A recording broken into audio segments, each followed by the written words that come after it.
Welcome, sleepy soul. Tonight I am your storyteller, your guide through shadows and whispers. Here in the dark corners of imagination, every creak, every shadow, and every whisper has a story to tell. Welcome to Creepytalks, where the night never ends and the tales are waiting for you. Story 1, Arrival. The rain seemed to fall sideways that night, driven by a howling wind that clawed at the trees and rattled the metal street signs lining the road. Amber Torres hunched behind her steering wheel, squinting through the windshield as her tires sliced through puddles on the dark, winding road. Her GPS flickered, glitching, rerouting. The screen stuttered, then flashed blank. Seriously, Amber muttered. She didn't even know why she'd agreed to this shift. Double pay, sure, but a full night at St. Augustine Memorial Hospital, a building rumored to be half abandoned and full of superstition, was hardly her idea of profitable overtime. Staff whispered about it. Patients said it was haunted. Locals insisted it should have been shut down decades ago. But Amber, new to town and in desperate need of money, said yes. That was her first mistake. When the hospital finally rose into view, enormous, gothic, nearly windowless, Amber felt her gut tighten. A single red exit sign glowed above the main entrance, flickering every few seconds like a dying heartbeat. Great. Just the vibe she wanted. She parked, grabbed her bag, and trudged through the storm. The automatic doors shuddered before sliding open, releasing a gust of stale, antiseptic-soaked air. The lobby was dimly lit. Half the bulbs were dead. The chairs looked as if they'd been scavenged from a thrift store. No receptionist, no security guard. Just a brittle old sign taped to the desk. Night staff report to third floor. Red ward. Amber blinked. Red ward? She'd never heard of that ward. But hospitals change departments all the time, right? She stepped into the hallway. The lights buzzed overhead. The old building groaned, as if complaining about its own existence. As she moved deeper in, the floor tiles changed. The white linoleum gave way to something stained, cracked, and yellowed, like bone. Amber tried not to think about that too much. The elevator dinged weakly when she pressed the button, then opened with a wheeze. She stepped in, the doors closing behind her like a trap.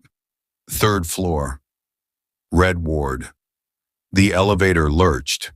Amber grabbed the handrail as the lights above flickered. Something groaned in the walls. It felt like the building was breathing.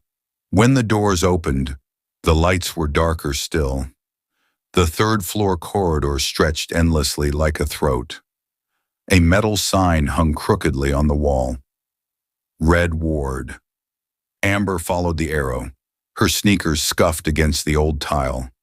The silence felt unnatural, dense, as if it wanted something from her. Then she saw the ward. The double doors were painted a deep, peeling red. The color looked wrong, almost organic, like raw flesh. One of the doors hung slightly ajar. Through the gap, a single fluorescent light flickered, sputtering like a candle struggling to stay alive. Her phone vibrated, a text from an unknown number. Welcome. Amber swallowed hard. She pushed the door open and stepped inside. Story 2, The Red Ward. The ward was narrow, lined with rooms on both sides. Curtains hung like shrouds across every doorway. A cart stood parked in the center, cluttered with rusted tools and dried blood. Amber kept walking. Room numbers blurred past. 319, 320, 321. Her assignment paper said room 324. When she reached it, she hesitated. The door was cracked open. The curtain inside rippled, though there was no breeze. Inside, a patient lay on the bed, thin, waxen, motionless. A man, maybe 40-something. His chart hung at the side, but when Amber reached for it, the letters, every word, blurred into gibberish. What the? She blinked, but the text didn't resolve. It was as if the chart refused to be read. Hello? She whispered. No response. Not even a heartbeat beeped from the monitor. She touched his wrist. Ice cold. Dead. Lady, you were assigned to care for a corpse? Before she could react, footsteps echoed down the hallway behind her. She turned. No one there. The fluorescent bulbs dimmed. And then, from somewhere deeper in the ward, a scream, a woman's scream, shrill, raw, terrified. Amber bolted toward the sound. She followed the hallway, twisting left, then right, deeper into the ward until she hit a dead end. A single door, padlocked. Behind it, the screaming abruptly cut off. Amber stared. Her breath fogged in the cold. The padlock slipped open by itself and fell to the floor. Metal echoed. With a trembling hand, she pushed the door. Story 3, room 333. Inside, the room was perfectly still. No screaming woman, just emptiness. The walls were lined with peeling floral wallpaper stained brownish. A metal bed sat centered on the floor, the restraints hanging loose like limp limbs. Then the door slammed behind her. She jumped, whirling around. The room plunged into darkness. Something exhaled behind her, a long, wet, rattling breath. Amber slowly turned. A shape hunched in the corner. Tall, angular, wrong. Its skin looked like wet parchment stretched over barbed wire. Its eyes were huge, black and glassy. It stared. She couldn't breathe. Then it spoke, a whisper scraping like broken glass. You hear them too. Amber stumbled back. You? Who? What are you? The creature tilted its head. Visitors never stay long. The door behind her groaned open. Amber didn't wait. She fled. She sprinted back through the corridor, heart pounding, and crashed directly into someone. A man in scrubs grabbed her shoulders. Whoa! Easy, he said. He looked normal, human. Thank God. I'm Dr. Leon Avery, he said breathlessly. You must be the new night nurse. Amber, right? She nodded, trembling. He frowned. You look pale. Did you see something? She hesitated.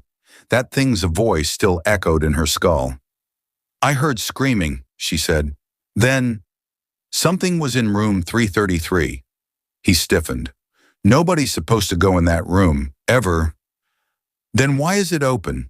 He paused. The hallway lights flickered. Dr. Avery lowered his voice. This hospital, it's not what it used to be. Parts of it shouldn't exist. Red wards shouldn't exist. Amber stared. What does that mean? I'll explain, he said, but we need to move. Suddenly, the overhead speakers crackled. A female voice whispered, Room 324. He is waking up. Amber shuddered. That's impossible, she whispered. My patient is dead. Dr. Avery grabbed her wrist. Then you'd better hope he still is. They ran. Story 4. The patient room. 324 was lit now. The door wide open. Inside, the bed was empty. Sheets crusted with dried blood lay twisted on the floor. No patient. Oh, hell no, Amber breathed. Dr. Avery scanned the room, jaw tensing. We need to get to the control station. It might show where he went. Control station? You'll see. They hurried deeper into Red Ward, passing rooms with curtains rustling as if something hid behind them. Amber tried not to look. At the end of the hall, Avery keyed open a metal door. Inside sat a cluster of dusty monitors showing grainy black and white hospital feeds. He flipped switches. Screens flickered. Then they saw him, the patient, walking, jerky, slow, his limbs bent wrong, neck crooked dramatically, face slack, but his eyes wide open, alive. Amber gagged. He's not dead. No, Avery said. He's worse. The man halted at a junction. Then, he looked directly into the camera. Amber froze. Number. That wasn't possible. Avery swallowed hard. He's heading for the maternity unit. But that's abandoned, Avery said. I know. Why would he go there? Avery didn't answer. He looked genuinely afraid. We need to stop him, he said. Amber grabbed his arm. Stop him? We should be leaving. If he reaches that unit, more will wake. More. Amber didn't want to know what that meant, but she followed him anyway. Story 5. The Unit of Whispers. The maternity unit sat at the end of a long wing. Every light seemed dimmer here. An old mural of smiling cartoon babies covered the walls, but the paint had bubbled and peeled so badly the babies' faces looked melted. The door stood open. Warm air, humid, rancid, wafted out. A low whispering echoed, not from a person, dozens of voices, soft, overlapping. Amber's skin crawled. Avery motioned her to stay quiet. They moved inside. The unit had no power. Only flickering emergency lights lined the ceiling, casting red illumination over the walls. That metallic smell, blood, hung thick. They crept past dark incubators and overturned carts. Then they saw him, the patient, standing in the middle of the room, facing a row of empty bassinets. He was whispering, his words indistinguishable, yet somehow wrong. Avery reached for a scalpel on the floor. Amber hissed, "What are you going to do? Stab a corpse?" Avery glared at her. "He's not a corpse." The patient stopped whispering. Very slowly, he turned, his mouth stretched unnaturally wide, his jaw unhinged, his eyes filled with blood. He let out a sound that wasn't human. A violent shriek, rattling the walls. Avery lunged. The patient moved impossibly fast, crashing into him. The scalpel slashed uselessly along the man's ribs. "AMB, run!" Avery yelled. Amber froze, until the patient snapped Avery's wrist like a twig. Amber screamed and bolted. She slammed through the hallway, fleeing back into Red Ward, not stopping until her lungs burned. Then, silence. She pressed against a wall, trembling. She was alone, or so she thought. A soft, wet breathing sounded directly behind her. Amber turned. There, standing inches away, was the creature from room 333. Its black eyes gazed into her. "He is only the first." Amber backed away. "What do you want?" The creature tilted its head. "You carry a piece of us." "What are you talking about?" It reached out. A single finger touched her forehead, cold as a morgue slab. Images flooded Amber's mind. Hallways dripping blood. Infants screaming in darkness. Doctors performing unspeakable experiments. "Find the root, or all will wake." Amber collapsed. When she lifted her head, the creature was gone. Story 6. The root. She didn't know how long she lay there. Eventually, she stumbled back to her feet. She needed answers. She returned to the control room. Avery was gone, but a file sat on the desk now, brown, worn, tied with red string, her name scribbled across the front. Hands shaking, she opened it. Inside was a single sheet. Red Ward Protocol, St. Augustine. Memorial is infested. The infection is not biological. It is spiritual, constructed from suffering, death, and experimental malpractice. The root resides beneath the hospital. Do not attempt to reach it. Do not listen to the voices. They will wake. Attached was a map, hand-drawn, leading into the basement. A final note. If you are reading this, it's already begun. Amber exhaled shakily. Basement. Of course. She grabbed a flashlight and followed the map. Story 7. The Descent. The basement access sat behind a supply closet. A broken padlock dangled from the handle. She descended a concrete stairwell lit only by her weak flashlight. Every step echoed. At the bottom, a stench hit her. Rotting flesh mixed with sulfur. A corridor stretched ahead. Damp walls. Pipes dripping thick black liquid. Voices whispered from behind the walls. She kept walking. The corridor opened into a massive underground chamber lit by red emergency lamps. Rows of rusted beds filled the space, each holding bodies, dozens, some still breathing, barely, tubes drilled into their skulls. Blood bags pumped black fluid into their veins. Her stomach lurched. Then she saw him, Dr. Avery. He hung from restraints, still alive, barely. "Amber," he croaked. She ran to him. "Oh my God, what happened?" Avery's voice rattled. "It woke! So many! Who did this?" He stared at her. "Not who," he gasped. "What?" A rumbling shook the chamber. Amber looked across the room. At the far end, a colossal growth pulsed, a mound of fleshy tendrils, veins, eyes, a living tumor. The root. Amber staggered backward. "What is that?" Avery coughed blood. "When the hospital was built, they dug too deep, found something buried, ancient, hungry. The doctors tried to harness it, heal the dead, cure disease. They fed it bodies, but it wanted more. It wanted souls." The mound shuddered. A slit opened, revealing rows of serrated teeth. A voice filled the chamber. "Every direction at once. You were called." Amber trembled. "No! You carry the spark. You will grow us beyond these walls. There's been a mistake." "No mistake. We chose you." Tendrils slithered forward. Avery screamed, "Run!"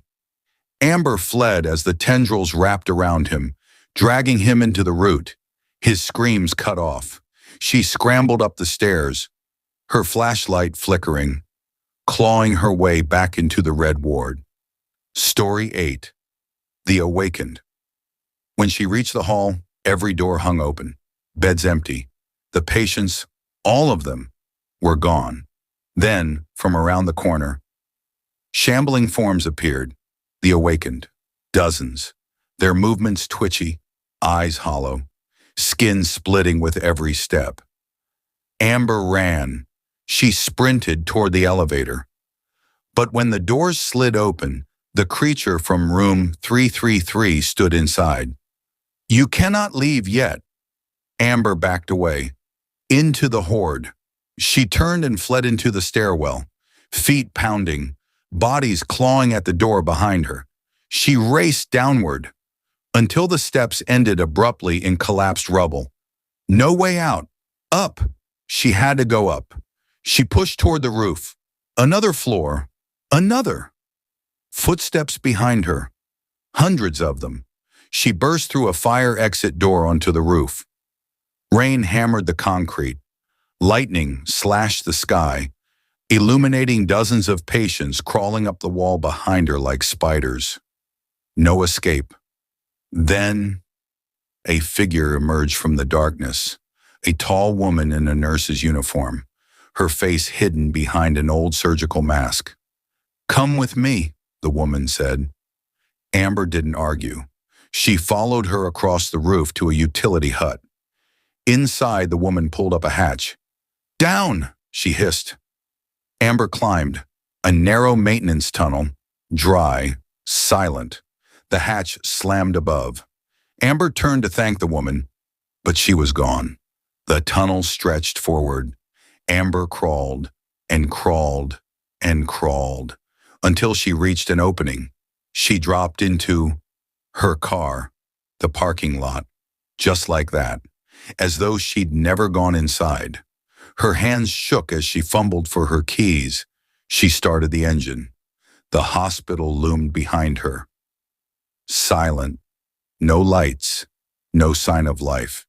She slammed the car into gear and sped into the night. Story 9. Aftermath. The sun rose before Amber reached town. She stopped at the first gas station and stumbled inside. A cashier stared at her, horrified. "You okay?" Amber looked at herself in the mirror behind the counter, her face pale, eyes bloodshot. On her forehead, a faint, jagged mark, like a brand. She staggered back, shaking her head. "No! No, no, no!" She ran to the bathroom, splashing water on her face. The mark didn't fade. And then her phone buzzed. "Unknown number. We are with you." Amber dropped the phone. When she picked it up, the message was gone. She left the station and drove home. Every night for the next week, she dreamed of the root, heard its whispers, felt its hunger. She stopped sleeping. She stopped eating. Something inside her was changing. One night, she heard scratching beneath the floorboards. She froze. The sound moved. Under the hallway, under the bedroom. Then, a whisper at her ear. Soon Amber screamed. In the morning, she found red residue beneath the floor, almost like flesh. She packed clothes and fled town. But wherever she went, hospitals followed. In every city she drove through, she saw them. Abandoned wards, red doors, waiting. Story 10. The accident. 3 weeks later, Amber was driving through a cold mountain pass when her vision blurred. She hadn't slept. She blinked hard. The road doubled, tilted. She jerked the wheel. Too late. Her car smashed through the guardrail. Spun. Everything went black. Story 11. Recovery. Amber woke to a beeping monitor. A hospital ceiling. White walls. Her throat tightened. Number. Not again. A nurse walked over, smiling. "You're safe," the nurse said. Amber shook her head violently. "No, red ward. There's a root. There's—" The nurse frowned. "Honey, you've been unconscious for 2 days. That hospital burned down years ago." "What?" Amber whispered. "St. Augustine Memorial. Electrical fire. Total loss." Amber stared. "Burned down?" "That's impossible," she whispered. The nurse gave her a sympathetic look. "Trauma can play tricks on the mind." Amber pressed her hands to her face. Was it hallucination? Could it have been? The nurse adjusted her IV. "Just rest. You're safe here." Amber exhaled, trembling. Safe. Finally safe. She closed her eyes. Story 12. Realization. Hours passed. Amber woke again. Thirsty, she looked around. Something felt wrong. The walls, redder than before, stained. The lights, flickering. Her heart pounded. She pressed the call button. No one came. She pulled her covers aside. Her legs were restrained. Panic surged. I need help!" Her voice echoed. Then, a speaker crackled. A familiar whisper. "Room 324. She is waking up!" Amber screamed. The room door creaked open. The nurse walked in. But her smile was too wide, her eyes hollow. Amber recognized her, the woman from the roof. "Time to go back," the nurse whispered. Amber thrashed against the restraints. "No, please." The nurse leaned close and whispered, "We never let you leave." The lights went out. Story 13. One last entry. Days passed, maybe weeks. Time dissolved. Amber now sits in her bed in Red Ward. Her patient gown is crusted with dried blood. She hears the whispers. They never stop. Every night, new patients arrive. Some scream, some pray, some beg. None leave. Amber writes on the wall with broken fingernails, carving the words, "Find the root stop." The wake do not enter Red Ward, but it doesn't matter. The root is hungry. The hospital always finds more. And Amber, once a visitor, is now part of it. Her phone still receives messages. Tonight it buzzed. Unknown number. Someone is coming, bring them we grow. Amber stands. The red door opens. Another screams. Another joins. The cycle continues.